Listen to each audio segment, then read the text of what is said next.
Awesome.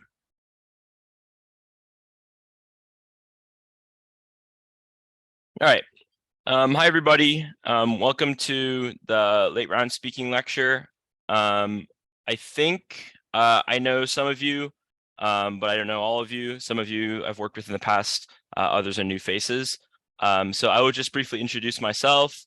My name is Zach. I graduated from Naperville North High School in Illinois a couple weeks ago. I've done Congress for 4 years. I won Harvard twice. I was runner-up at the TOC twice as well. I've won 4 state championships here in Illinois and a bunch of other things. I'm also president of Youth Voices, a collaborating organization with this year's camp. So that's how I know a lot of the people in this room. So I've coached about 150 students over the past 3 years, and I'm directing this year's National Congress Institute, which is a low-cost Congress camp that I'll talk about at the end of this lecture if you're interested. But basically, this is just, I've been around the block a few times. I know a little bit of what I'm talking about, particularly late round speaking. If you want a little bit of evidence that I kind of know what that game is about, I deliberately spoke in the last cycle of both bills in the final round of the Tournament of Champions this year. Not because I was dropped or anything, just because I wanted to. So I know a little bit about how to succeed in the late round, particularly. So I hope I can share some insights and maybe some strategies to help you as well, as you get more competitive. So we'll have a little bit of a discussion first of what the late round is, and more importantly, why I think it is important. So to begin, the late round is anything after, to me, once new arguments have kind of been made, as in people have stopped making new arguments and now focusing more of their time on refutation and weighing and other such things. And B, when it becomes more important to focus on why your side is winning instead of how your side is winning, or sorry, the arguments that your side is making. So to give you an example of this, the late round begins when we stop making arguments like, oh, raise the minimum wage to help X, Y, and Z, or don't raise the minimum wage because it would hurt A, B, and C. And we start making arguments as to why X, Y, and Z are more important than A, B, and C. So the late round is when we start having a lot more interactions between arguments instead of just the formation of new arguments. And can anybody kind of tell me why we think these types of interactions are important? I can't see everybody. You just Wait, shout it out. excuse me, could you repeat the question? Yeah. Why do you think interactions like comparing different arguments or telling me why some arguments are more important than others are important? Determines who wins the debate, pretty much. Yeah. And that's how debate happens. It controls who wins the debate. Yeah. It controls magnitude of the arguments. It really sets the stage for the judge. Yeah. So it makes a distinction between which arguments are higher in magnitude. I think that's a good way of describing it. And I think another important consideration is that at the end of every round, the judge and everybody in the round will have heard, let's say, 100 different facts, right? And this is a analogy that I'm borrowing from a former coach of mine. Every single debater in the Congress round is presenting the judge with a different set of facts, a different arrangement of, it doesn't matter if it's evidence, if it doesn't matter if it's warrants, it doesn't matter if it's impacts, but there's so many different facts that are flying at the judge and the competitors. In the late round, it is our job to arrange those facts in some sort of system that makes it clear and easy for the judge or for anybody to say, our side is winning, and for you as a competitor, that you are the one that made sure your side was doing the winning. So we'll get into a lot more of this kind of concretely as I talk about the strategies, but this is a theory behind the late round. Think about it as if there's 100 different facts that 10 different speakers have brought up. It's impossible for the judge to evaluate all of those facts equally, so it's your job as a debater to arrange those facts in an order that is convenient for your side and you as a competitor. I also think that this is just kind of like a side quip.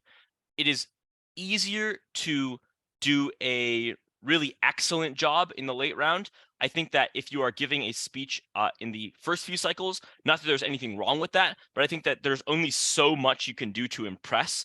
Most of your speech will be kind of planned out in advance. You kind of know what you're going to say, and there's a limited amount of interaction that you can do with the rest of the round. When you get to the late round, obviously more speeches have been given, so I think it's a lot easier for you to do a super impressive job, and it's sort of what separates really good speakers or really good Congress debaters from the esoterically great Congress debaters who can really do a good job of synthesizing things and making things clear as the debate gets more muddled.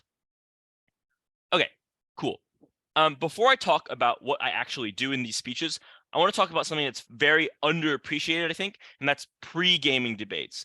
And what I mean by that is the kind of thinking and the kind of planning or analysis that I like to do before the round even starts. So before I get into that, I want to hear from you guys. What kind of questions do you like to think about before you even start writing your speeches? When you just read a bill and start thinking about it, what are the questions you start asking yourself as to what to anticipate or what this debate will look like? What the bill is really meant to do and what it really entails. Sure. So the specifics of the bill. Yeah, you look for like the main stock arguments because like most of the points in the round will be certain points of the stock argument. Okay. Gavin, can you define for us what the stock means? Yeah, the stock arguments are the main arguments presented in the bill. Like if a bill's trying to find a solution by doing something, it's oh, why is that solution good? It's really just the main argument made throughout the debate. Sure. So the stock arguments are going to be the ones that are usually the simplest, and they rely on the least amount of logical leaps or the least amount of layers to get there. They're usually the arguments that you can typically find the easiest and the arguments that are most likely to be made early on the debate. Anything else? Any other questions or considerations that you guys would have when you're first reading a bill?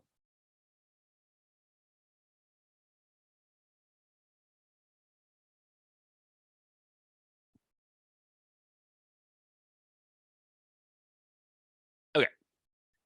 So I will take you through a semi-comprehensive list of questions that I like to ask myself or that I like to ask students when we're preparing for debates. That I think will give us a pretty good sense or a pretty good measure of A, what debates look like, B, how to position ourselves in those debates, and C, how to be best prepared in case something goes wrong.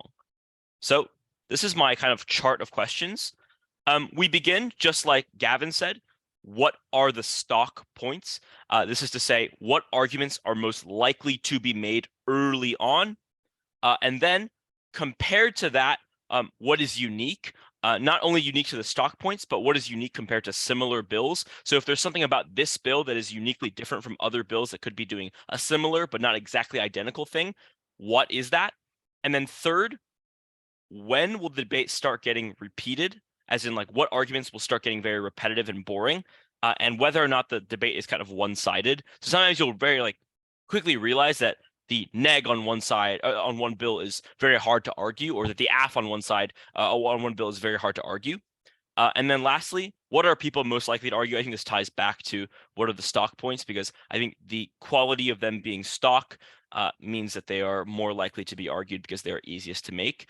So this is the first set of questions. So this is about kind of figuring out what this debate will start at. So the starting point of the debate will always be the stock arguments. And then from there, it's our job to figure out where we can deviate or where we move off of that. And then I like to analyze both sides. This is also attached to the question of whether or not the debate is one-sided, but I like to figure out which side is strongest and for what reason. So what side has an advantage in this debate and in what way? So to give you an example, perhaps I have a bill that is kind of it's doing something, a policy action, but it's not super specific about it. So it doesn't define every single step of how this policy will be implemented. Perhaps it leaves some questions unanswered in the actual text of the bill. I think that in those cases, the AF is always advantaged because they get to defend the most charitable version of that policy action. So to give you an example, I was just doing a little bit of thinking about this bill last night. There's a bill in the NSDA bill packet for the upcoming nationals next week in the Senate final. It's about independent redistricting commissions, right? And the bill says we're going to select, I think, 12 commissioners to serve on this independent redistricting commission, and they are going to redraw congressional boundaries instead of state legislatures for like every 10 years, right? But the bill doesn't define a couple things. The bill does not outline how those like commissioners would be chosen. It does not define any criteria for what it takes to be a commissioner on these independent redistricting commissions. It doesn't define a lot of things. So as a result, I think that the AF actually has an advantage here because they get to defend the best version of their bill, in the sense that the AF gets to kind of say, this is what our bill looks like in implementation. This is what our policy looks like in the real world. And they only get to defend their best version. They don't have to say, oh, like, we're just going to draw names out of a hat. That's what the neg probably wants them to defend. But because the bill is open-ended in those ways, the AF gets to take advantage of that and use that as a way to like make arguments. But that's just one example that I was just like happened to be thinking about last night that I think kind of applies here. You get to think about which side has an advantage and specifically in what ways. From there, I think you can start thinking about what arguments are most unique. How do you differentiate yourself? This is what I think is like most kind of important in the late round. Why are you different from the arguments that have already been made and the speakers that have already spoken? And how are those arguments, even if they are unique, how are they going to be relevant? I think that one thing that everybody should remember when they're crafting arguments tailored for the late round is that being unique is insufficient to be good. I think you both have to be relevant to the round and also unique to the stock. So if you can achieve a good balance of those two things, then you found yourself a probably winning late round strategy. You can also think about, should I go early on this bill or should I go late? To give you an example of when you should probably not like anticipate or try to go late, if you have a bill that is particularly one-sided, or you think that the good arguments on said bill will run out after a few cycles, then it's probably best to write out an earlier round speech rather than trying to go late, because by the time the late round you creep into the late round, the arguments are already exhausted and the debate becomes very difficult. And then lastly, what is your best case scenario and what is your worst case scenario? What do I mean by this? If my best case scenario is that I'm going to stand for the sponsor and I'm going to give the sponsor and everything's going to be great, then great. But my worst case scenario is that I don't get picked up by the PO and then I have to like keep standing, rewriting my speech, revising my speech, doing things to my speech so that I can ultimately give it towards the end of the debate.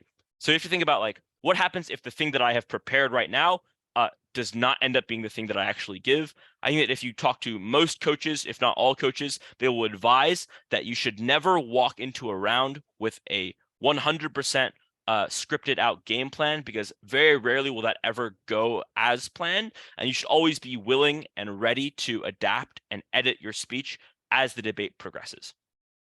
So this is a set of questions that I'm asking myself before I even start preparing things, before I even start thinking about what my argument is going to be, what my speech is going to look like, where my position in the round is going to be. So I think all of these questions help me to triangulate what the best position to take in this round is going to be, depending on a couple of things. For example, what's the stock, what's most likely to be argued, what side is the best and why is it the best, where am I going to be different from the rest of these speakers, how am I going to be relevant, and what happens if all of that goes wrong and I have to adapt.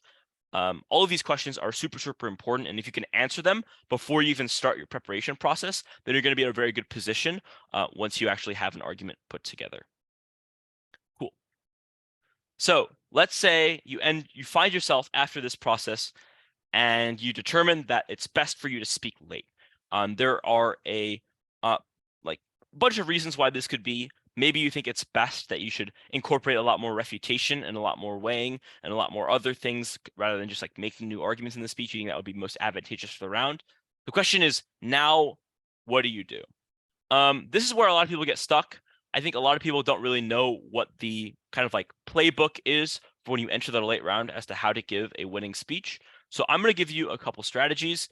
I'll call them hacks because they kind of are. I find that these are like very persuasive and they usually work pretty well. We're going to talk about grouping arguments and refuting them by warrant. We're going to talk about clever forms of weighing and how to actually do it without like being too jargony or being too cumbersome. And then third, this is my favorite, framing and reframing. So these are the 3 strategies that I hope you'll be able to walk away with and immediately be able to implement into your next mock or to your next round or to the tournament you'll have in a few days.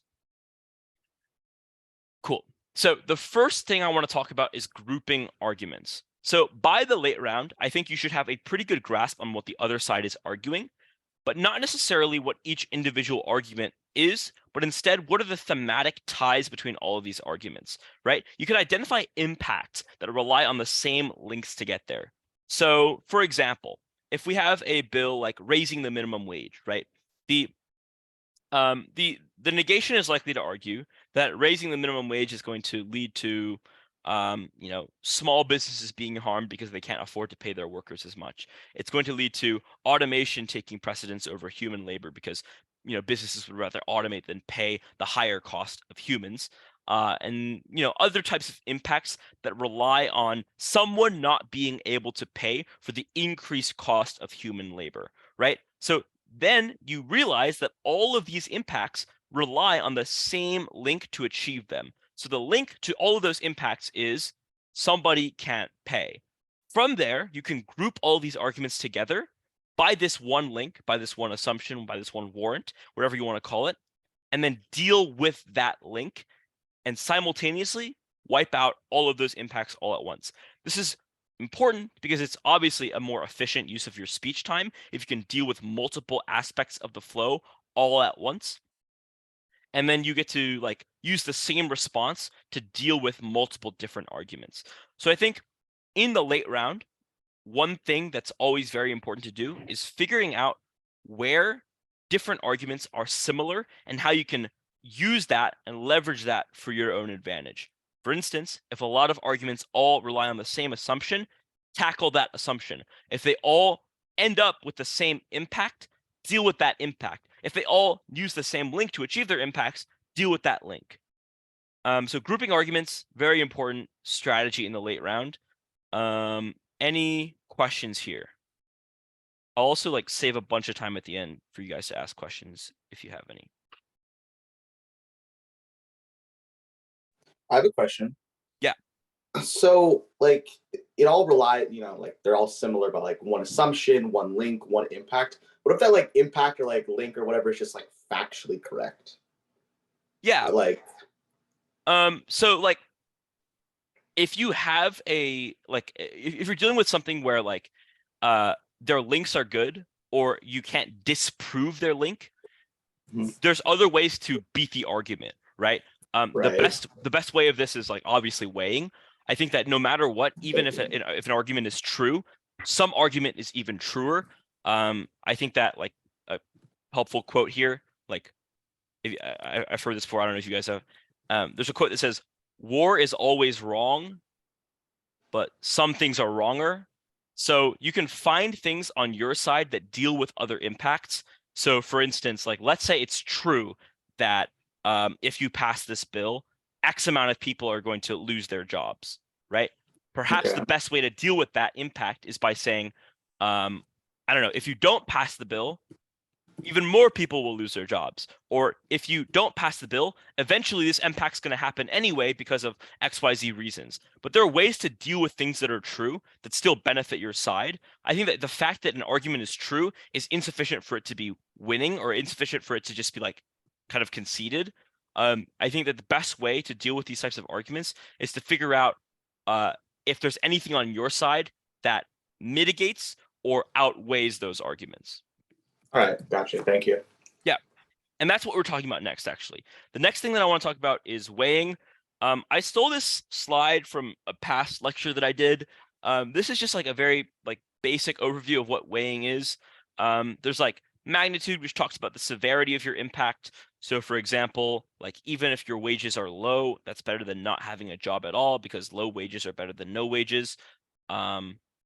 If a bill cuts wages for the working poor, that's probably a more severe impact than cutting wages for the middle or upper middle class. So magnitude talks about how deep your impact will cut, whereas scope talks about the number of people your impact will affect. This is pretty much all quantitative in the sense that you can measure how big your impact is, how wide and how far reaching your impact is. And then lastly, probability, how likely your impact is to happen. Like sometimes war and like global conflict are like very unlikely to happen because they involve a complex array of actors all having to be kind of like ignited and kind of driven towards the war path. Whereas some impacts are like very likely to happen, like structural violence and things like that. So these are the three most common ways you can weigh impacts. One thing that I will note here is that it is probably best that you do not say any of these three words, as in like you never want to go up in a congressional debate speech and say our impacts are beating theirs because we have like a bigger scope or we're winning on magnitude. These are very like PF and LD and other forms of debate type words. They're just like the kind of like the tag words that we use to identify these weighing mechanisms. But the important thing to take away from this is that weighing is just a comparison. So the best way that we can do weighing in congressional debate, to me, is comparing the two worlds that we inhabit. So on the AF, you get a world in which your bill is passed, and that consequent world is what you're defending. And on the neg, you have the status quo as your world because there's no delta between status quo and then what happens if you don't pass the bill, because if you don't pass the bill, there's no change. So the best way you can do weighing in a congressional debate speech, I think, is to compare those two worlds. So explain to me in your speech what your world looks like and highlight the differences that are relevant between your world and the status quo, or the status quo and the consequent affirmative world, and then explain and implicate why those differences are either good or bad. So to give you an example of this, we can talk about like the Saudi Arabia bill that we probably all heard a bunch of, the bill that cuts arms sales to Saudi Arabia and aims to end the conflict in Yemen. So on the AF, maybe we can say that in our world, we ground the Royal Saudi Air Force because the Royal Saudi Air Force relies on American support to carry out its indiscriminate bombing campaign of Yemeni civilians. Therefore, even if nothing else, in the short and medium term, those planes won't have like the support to go like bomb civilians. On the neg, maybe we can say, yes, all of this is true, but in like the status quo, if you don't like pass the bill, I guess a better way of saying it is like if you do pass the bill, the relevant difference would be that like Saudi Arabia would be more likely to turn to other actors who are more irresponsible, like Russia and China, who probably don't care as much about civilians dying. So you'll notice here that in both cases, I'm highlighting one specific relevant difference between the two worlds, and I'm implicating why that difference is important. This is a form of weighing because it talks about how one change matters more than the other changes. So for example, if I say that like Saudi Arabia turning to China and Russia for their arms is much worse than like America supporting Saudi Arabia, I get to then say the impact of Saudi Arabia having Russian and Chinese arms is much worse than the status quo impact of Saudi Arabia having American arms for XYZ 1, 2, 3 reasons. And those reasons would each be forms of weighing because I'm weighing as to how this change would be better or worse than the status quo. Does this type of analysis make sense to everybody here? I can also give you another example of how I think this could be compelling. Yeah, that makes sense. Cool. Does anybody have any sort of questions just about like how to carry this out in an actual speech?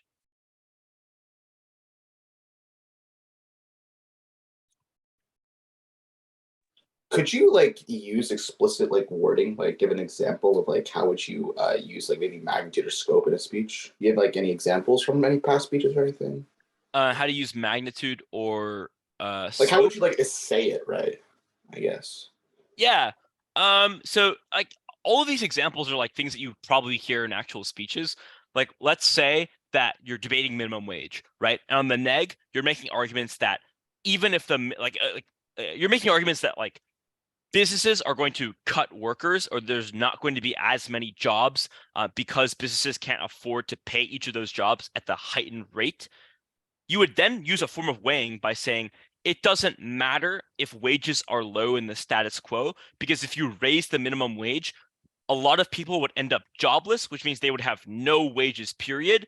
having some job that pays you some money is much better than having no job at all if you're a member of like the working class, right? That's a form of magnitude weighing because you get to say that the impact of having no job is much more severe than the impact of having a $7 wage. I don't know if this is like the best example, but that's the first one that comes to mind. I hope that helps. Yeah, it definitely does. Thank you. Okay, cool. Anybody else have any other questions about weighing and how to do it?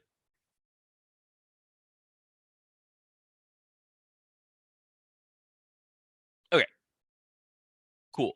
How are we doing on time? All right, cool. I'm gonna probably finish this lecture pretty early. I don't particularly like to just like talk at you guys. I would rather you guys ask questions about your own experiences speaking late and your own challenges, and then I can maybe help you answer or give some guidance on them. So I'll save like probably 20 minutes at the end, so you can just ask as many questions as you want, and if you don't, we can just adjourn early. This is the golden rule of late round speeches. Always use the comparative to your advantage. I've said this for a long time. Debate is a comparative game, as in it's not enough to prove that your side is good or that the other side is bad. You have to prove that the advantage of your side exceeds the other side. And if you're on the negation, you have to prove that the disadvantage of passing the bill exceeds the advantage of doing of passing the bill. So you're always doing some sort of comparison, whether it's explicit or not. You're trying to explain why your side is winning on the comparative. So even if a bill is not perfect or it leaves some gaps or something to be desired, the neg has to prove that those holes or those gaps in the bill pose significant enough of a disadvantage to warrant not passing the bill at all, because the advantages of the bill are diminished compared to the disadvantage of the bill. This is just a very long-winded way of saying that you have to prove a specific reason why your side's world is better than the other side's world. It's not enough to prove that your world is good. Cool. Now we're going to talk about my favorite type of late round strategy, and this is framing. Does anybody know what framing is, particularly in a congressional debate context?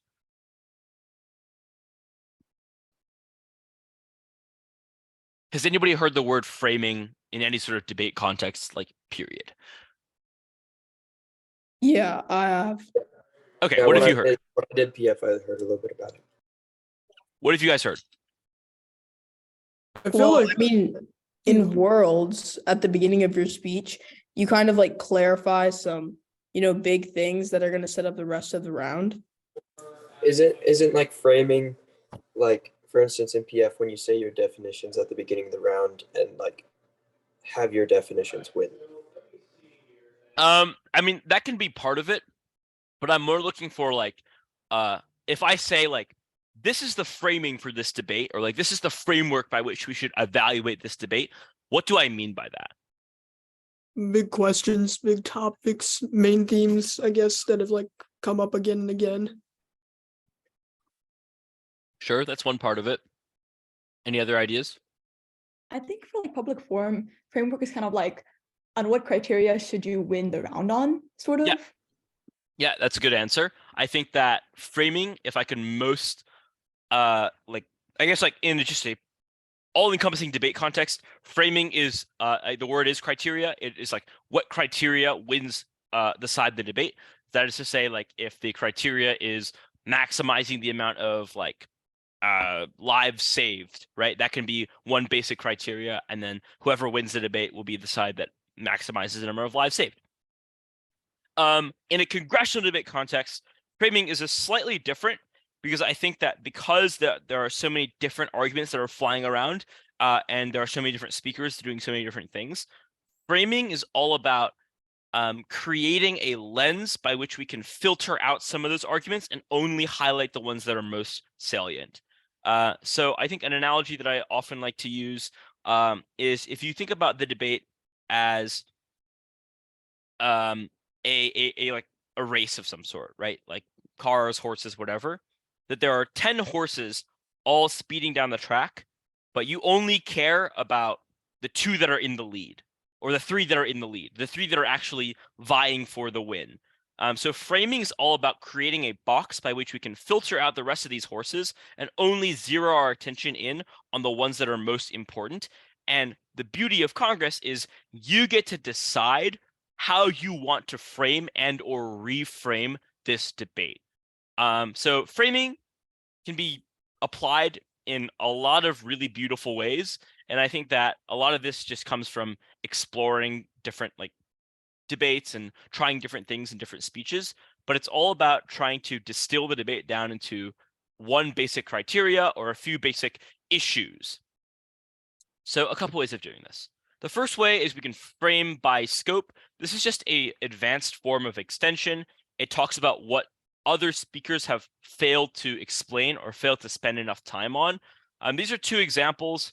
Like, let's say Representative Kaiser tells us that half of all jobs will be automated by 2050. And I should say Mike's a guy. He is right in his concerns, but this debate isn't about something that is going to happen 40 or even 20 years in the future. Automation is happening now. Here's the key framing sentence. This debate is a question of how to deal with its most devastating effects. So this is a form of extension that puts you relative to the other speakers in the round, and you get to highlight what you think is the most important consideration or what you think is the most important criteria. In this case, I'm saying the most important criteria is whichever side deals with the most devastating effects of automation in today's economy, not in the economy of 20 years or 40 years down the line. Another example, Representative Chen told us about the story of corruption, but that's only part of the issue. Even if aid gets past corrupt governments, it will be stopped by other more dangerous actors. So probably this is a bill about giving aid to some maybe unstable region or unstable regime.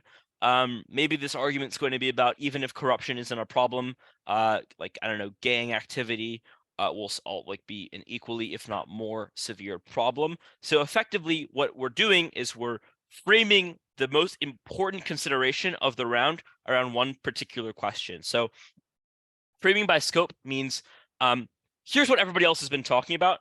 That's great, but the more important question that we can extrapolate from all of their argumentation is actually this. The second thing is a lot more kind of like open-ended. I think you can do this in a lot of different ways. You can use a misunderstood or definitionally vague term that has been brought up by both sides of the round and get much deeper and get more specific with what it actually means. So in a lot of econ-related debates, you'll hear the words economic growth, kind of peppered on both sides of the flow. Today's debate has centered around economic growth, but I will be the first speaker to actually clarify what economic growth means for the average American. So this is a way of saying you've heard this term thrown around a lot, and you've heard a lot of probably quantifiable evidence as to what economic growth looks like economy-wide. I'm going to actually focus on defining what that looks like for the average family or the average household in the American economy. So this allows you to position yourself uniquely to the rest of the round because they're talking about economic growth as a sort of nebulous concept. You're defining it as an experience or something that's happening for an average family. So this is just about framing a specific area of the debate around a specific stakeholder in the debate. And then lastly, this is kind of my least favorite because I think it matters the least. You can make a similar argument to somebody else, but you can use a different impact. So I'll give you two examples of this and tell you how I could make this happen. You can change the claim of your kind of argument, and you can talk about the impacts differently. So let's say we have a bill about I don't know, aiding some Central American country, right? There could be an argument that's you would fail this bill because it increases crime. And that leads to violence and other, intuitive crime-related things. Or instead, I could say you fail this bill because it increases the rate of youth unemployment or the amount of youth that need to earn money to support their families but are unable to. And maybe from there, my impact is this is actually bad because it feeds into gang recruitment, right? It makes youth more vulnerable to be preyed on by organizations like like MS-13, right? This is just like a random example. Maybe it's not true, maybe it is true. But you see how I've changed both the claim and the impact of the argument, but essentially it's saying the same thing, right? We're saying that like some bad thing is going to happen and it's probably going to trigger other bad things. But fundamentally, like the fact that more youth are not having jobs and the fact that like more youth are committing crimes perhaps are not all that different, but you can implicate them in vastly different ways. I think that this is also similar in the second example, right? You can say you could fail this bill because of corruption, or like it's going to worsen corruption, or it's going to lead to corrupt actors getting their hands on money. Or you can say you fail this bill because we empower authoritarianism, or we empower legitimize bad governance, right? And the impacts of corrupt governments and the impacts of authoritarian governments might be kind of similar, but you can implicate them in slightly different ways. You can say that legitimizing authoritarianism is bad because it leads to the consolidation of power in the upper class, or like whatever, things like that, right? This is basically like a get out of jail card for you in the late round if you really can't come up with anything that's like particularly spicy or particularly different. I think there are still ways of avoiding rehash, which is the mortal sin of congressional debate for many judges, right? By kind of reframing what your argument's going to be about while not really deviating from the actual theme of the argument all too much. Cool. I think that's all three of them. Before I talk about my own camp, which I'll talk about later, I'm going to stop the share and I'm just going to open the floor to any questions. I know I just like kind of talked a lot. I don't know if anybody is confused about anything, or if they have any specific questions, or I don't know, anything that I can help you answer or deal with. We have a ton of time left in this block that we have allotted for this lecture. So I will literally just sit here and answer any sort of questions that you guys might have. It could be about the content of my lecture, could be about late round speaking in general, your past experiences with late round speaking, or it could have nothing to do with late round speaking. It could just be about Congress. You could ask me about the NBA finals. I don't really care. We have time, so. I have a question about like the framing. Okay. So what if someone opposes your framing and they propose their own? How do you fight that? Yeah, I've seen this happen. Basically, like, you have to explain why your framing matters more. So if you guys go and watch, you watch Yale Finals 2021, there is a big framing debate in the bill about data collection. It could be useful to kind of watch and study, because a lot of people are saying the framework of this debate is who protects innovation, or like who protects big social media companies and like big tech companies' ability to innovate. Okay. And we've treated the debate as a question or a test of who is protecting or who is hurting innovation. You will see a particular speaker go up in the late round. I won't say who it is. They will go up and they will say, actually, this is a bad framework for certain reasons. The better framework that we should be talking about is this for these reasons. So basically, there are definitely competing frameworks to evaluate debates. It's not enough to explain what your framework is. You also then have to justify why that framework, not only in theory, but also kind of just like in the practice of the debate, is the most like the most relevant framework. So let's say you have a debate about like cats versus dogs, right? I can say the framework for this debate is about which animal is friendlier to its owner, right? And I can give a reason, because the whole point of a pet is you want to have like someone to hang out, like some like animal to hang out with. I could then also go up and say, actually, no, the better framework for this debate about cats versus dogs is which animal is going to catch the most pests.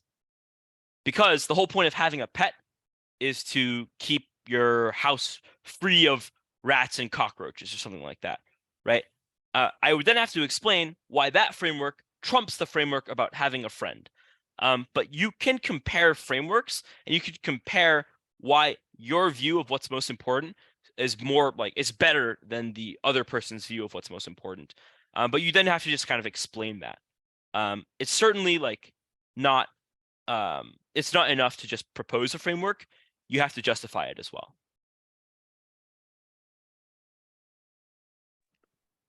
So like we have like all these ideas about like the late round speaking and all that refutation, like what we can do. But whenever I go up, I mean, I'm pretty bad as a speaker, but still like structure is something that I'm missing a lot when it comes to things. So like, is there any like sort of like good structure that you can have to like have the most effective late round? I know it depends on a lot of things, but is there some uniform, like, I don't know, something to go off of? Yeah, I typically like would advise that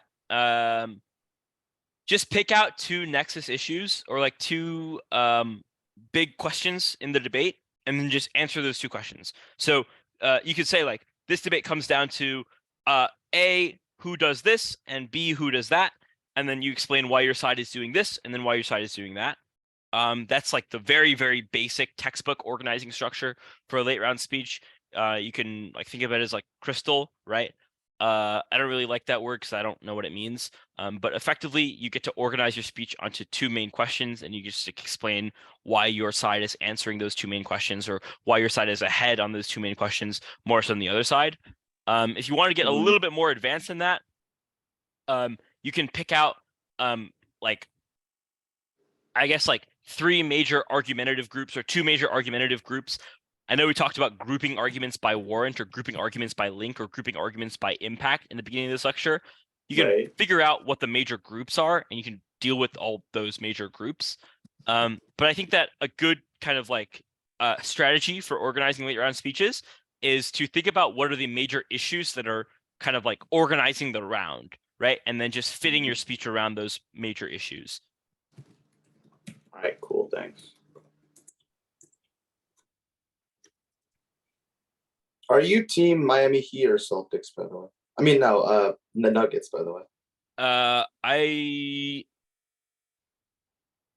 like the Heat because I'm from Chicago, and Jimmy Butler was from Chicago a while ago, so I'm a Heat. I support the Heat in this series. Awesome. Okay. Sophia, is that a question?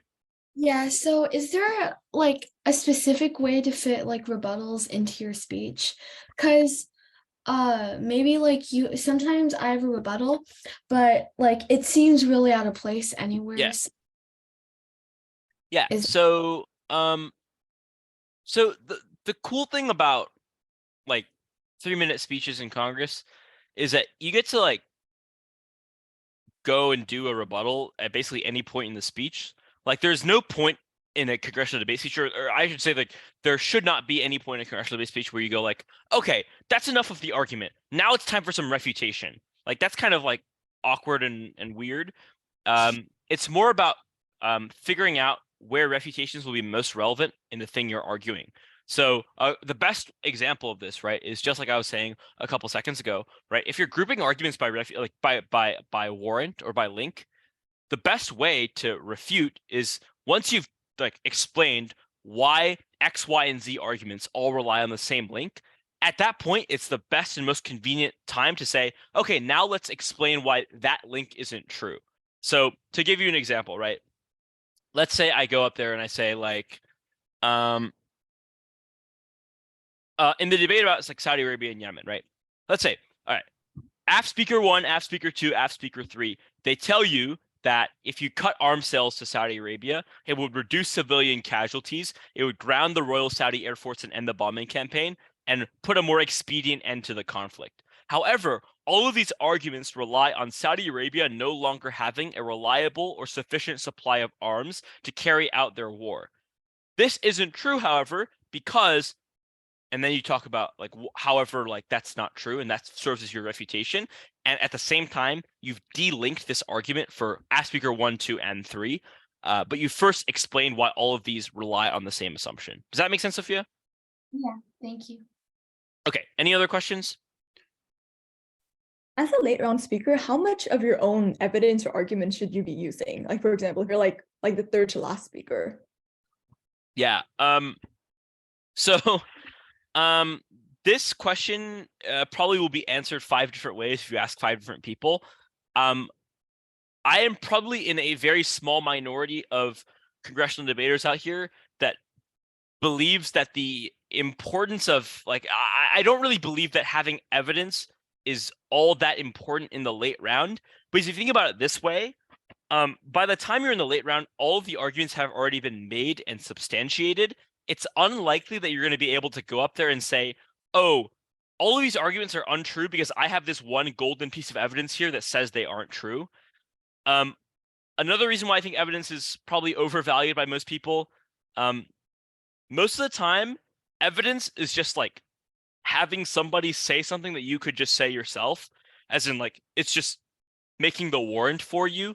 I'm a strong believer that the best practice in the late round is to do as much of the analysis yourself as possible instead of relying on the analysis of experts, so to speak. Like if you have a statistic in front of you, if you're able to explain why that statistic is true or like the reasons underlying that statistic, then I think it's much more persuasive and it honestly demonstrates much deeper understanding if you're the one actually explaining those underlying reasons as compared to if you just read the statistic.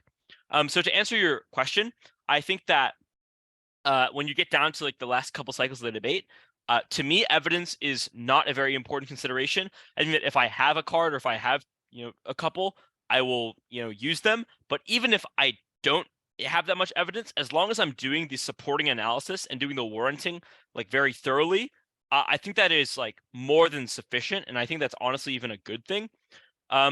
To answer the question about your own arguments, I think that in every speech you are making some form of your own argument. Even if it's just weighing, you're still explaining different reasons in your view or in your framing, under your framing, why your side is winning. So at the end of the day, you're still making arguments as to why your side is winning. You're just not making constructive arguments in the sense that you're not like saying, oh, here's a new reason that you haven't heard yet. It's more about synthesizing all the other reasons.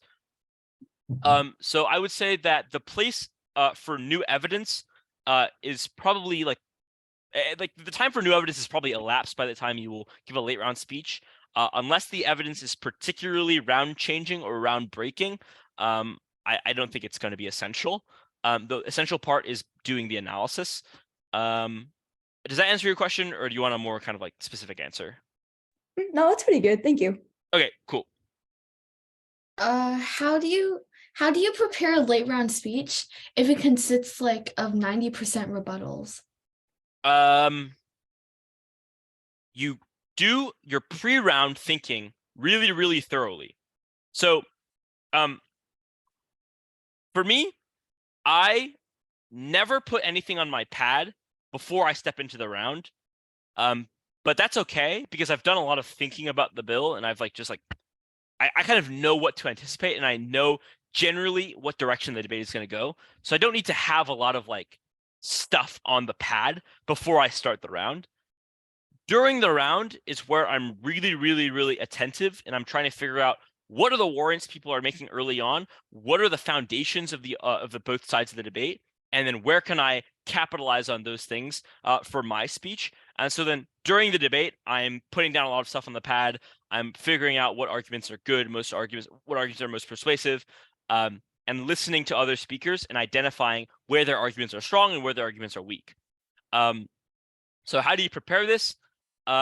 You do a good job of planning and pre-gaming the debate. I think that this is a strategy that I have preached for a while. If you do a good job planning ahead and thinking about the round before the round begins, then your need to have a excess of preparation is greatly diminished. And then B, you do a really, really good job of listening and specifically identifying links and warrants so that you can address them and kind of like figure out what's most important by the time it's your turn to speak. And then all at the same time, you're trying to put together your speech. It is challenging. It is difficult. I'm not going to like try to diminish that. But I think that if you do a good job planning, then a lot of that can be almost like pieced together beforehand. Mm-hmm. Okay. Rohan? Yeah, so I was wondering for late round refutations, if you don't have evidence for it, are you basically like trying to attack your opponent's logic, warrant, or like what are you trying to do to their argument that makes your argument seem better and theirs invalidated? Yeah, I mean, most of the time it's warranting, right? I think that the best types of refutation are not just saying like, oh, haha, like you said this piece of evidence, but aha, I have another piece of evidence that says the opposite thing, right? That's like a very like elementary form of refutation. The next level up is like, oh, like your evidence says this, but this is not true because like look at this other thing, right? The most elementary form of refutation is just comparing pieces of evidence. The best types of refutation are like saying either like the warranting behind this argument is not good despite the evidence, or saying that like even if this evidence is true, like we have like we're still winning because of a different reason, or like because of a different like form of weighing or something like that. So I think that the need to have evidence to refute is like is very rare, right? Like because even if you have evidence that contradicts the other piece of evidence, like unless you're going to spend time explaining why your evidence or your author or your citation is better, which occasionally can be the case, it doesn't seem like a particularly like good use of your speech. Alright. So I'll give you an example of a time where I think having evidence to refute can actually be helpful. I remember this debate about like redirecting agricultural subsidies away from like large farms. Yeah. The neg argument goes like, no, this is bad because subsidies allow large farms to produce a bunch of food, and this is important for sustaining the American food supply and keeping families fed.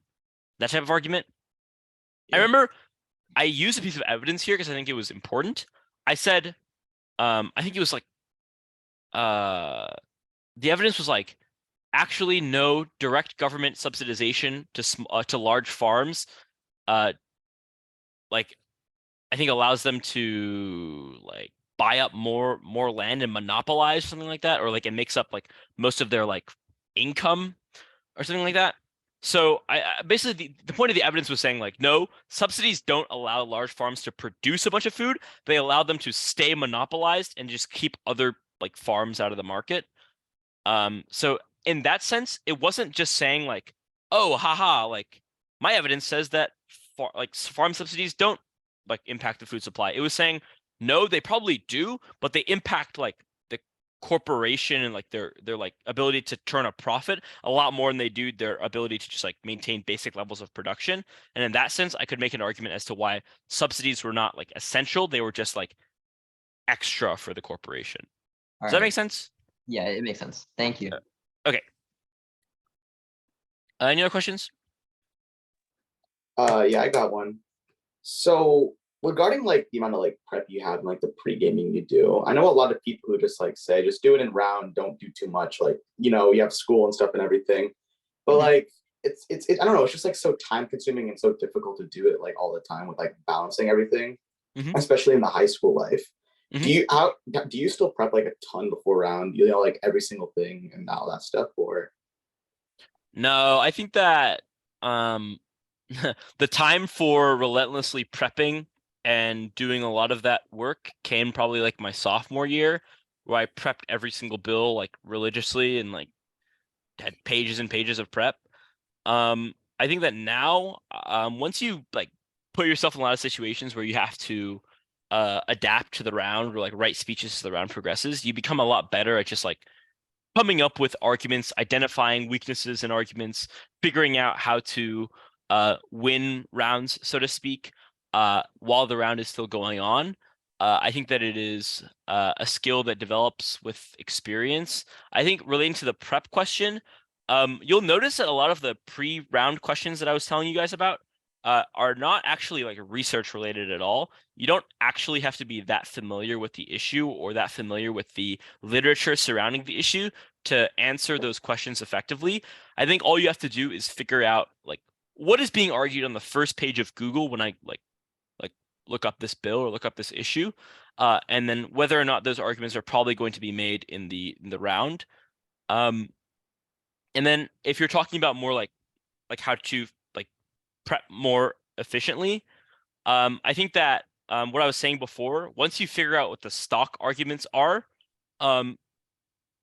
answering that or doing something in relation to that while also still like being relevant to the round is the only thing you need to do to come up with like a good argument. So once you figure out what the stock is, you can figure out like, okay, what's my response to this stock argument that other people are probably not going to make? Because if it's a stock argument, then a response to it will always probably be relevant to the round as well, because stock arguments are typically like embedded into the round. They're always going to be made. So if you want like the shortcut to being round relevant, then just engage with the stock in a way that nobody else is doing. And that's kind of like the bare minimum of kind of preparation that you need to have, because that argument would always be relevant. And if you're doing it right, then it would always be unique as well. So it shouldn't get taken, or you shouldn't have to deal with like problems of rehash. All right, cool. Thank you. Yeah, Katie? Do you have any tips on like how, like before the round, to identify like the big question of the round? Yeah. Read the first page of Google. Like those where the stock arguments usually come from, right? And then the big questions usually are just derivatives of the stock arguments. And then figure out what the major stakeholders are in the debate. So if it's a debate about like minimum wage, then you know that the stakeholders are the people who are getting paid, so the employees, and the people who are paying, the employers. So then you know that the major like questions of the round are going to be like, how does this impact like the workers who are getting paid more, and then how does this impact the employers who are having to pay more? And then those are like the major like kind of like the two fulcrums of the debate. And then other things.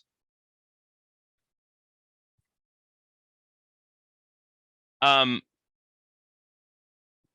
mean, like, if you're talking like major questions, this is another way of saying like, where do the two sides disagree, right? So once you identify like what the major arguments in favor of and against the bill are, and then what the major stakeholders are, figure out like where the two sides of this round will probably disagree on those stakeholders or disagree on those issues. Does that make sense? Yeah, thank you. Yeah. I think our time's almost up. Does anybody have any other questions? I don't know if it just comes to you, but do you have any strategies for like articulating an argument when you kind of have to like improv it? For articulating it? I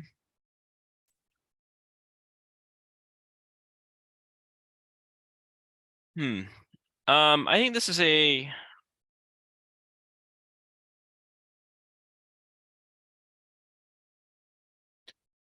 my tip is to be as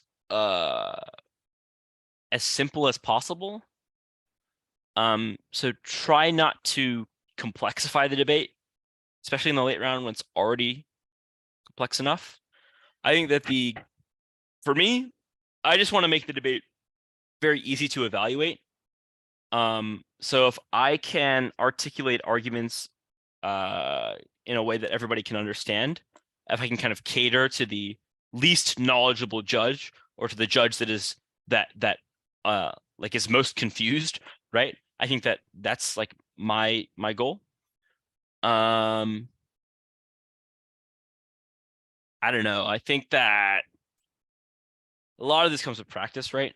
I don't know that I have any like specific, like, I don't think there's anything different from the late round in terms of like articulating arguments compared to any other part of the round. I think that the burden to be succinct and clear is a little bit higher, just because there are more moving parts of the debate.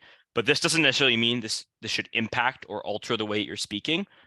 I think that just like the golden rule is just, if you can make it simple, or if you can make it one layer simpler, I would always prefer to do that. Okay. Anything else from anybody? How do you deal with like panicking? I mean, you probably don't have that as like a senior now or something, but like, how would you? You mean like in the round?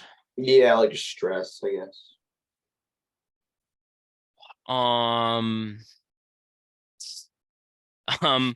For me, it's just like a game, right? Like, does anybody like really care? Like, Like literally the worst case scenario that happens is you go up there and you give like a really bad speech, and like a bunch of fellow like 16-year-olds like are like, oof, that was a bad speech. Like, okay. I think that like just like ultimately, like, how old are you? What year? 15. I'm ninth grade. You're going into your sophomore year? Yeah. Okay. My freshman and sophomore year, I gave like a ton of bad speeches. Like I gave bad speeches in front of people that I like looked up to as well. Like, I don't. Do you guys know Andrew's son? Like this guy was insane. I worshipped him, and Yeah, he gave me a 3. I've been in semifinal rounds with him where I've gotten up there and just like made horrible arguments, given really, really bad late round speeches. And then like I just kept doing it though, and eventually by the end of the season we were peers. So I think that like realistically, like I panicked a lot too. Like I was like, oh my god, the speech is gonna be so bad. But eventually you do have to give it. And the worst thing that can happen is like, oh, you drop or like you don't break or like whatever. But I think that, like the more uncomfortable situations you place yourself in terms of like taking risks or like giving speeches that you don't think are good but like you want to try out anyway, the better you will be at giving those speeches later on. I just emphasize once again, a lot of these skills come with practice.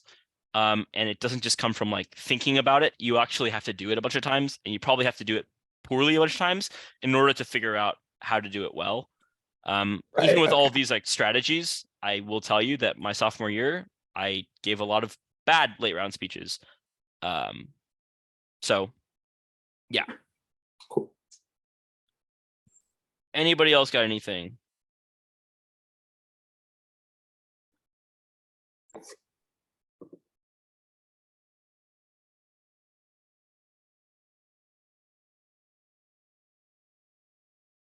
Okay. I'm gonna stop the recording.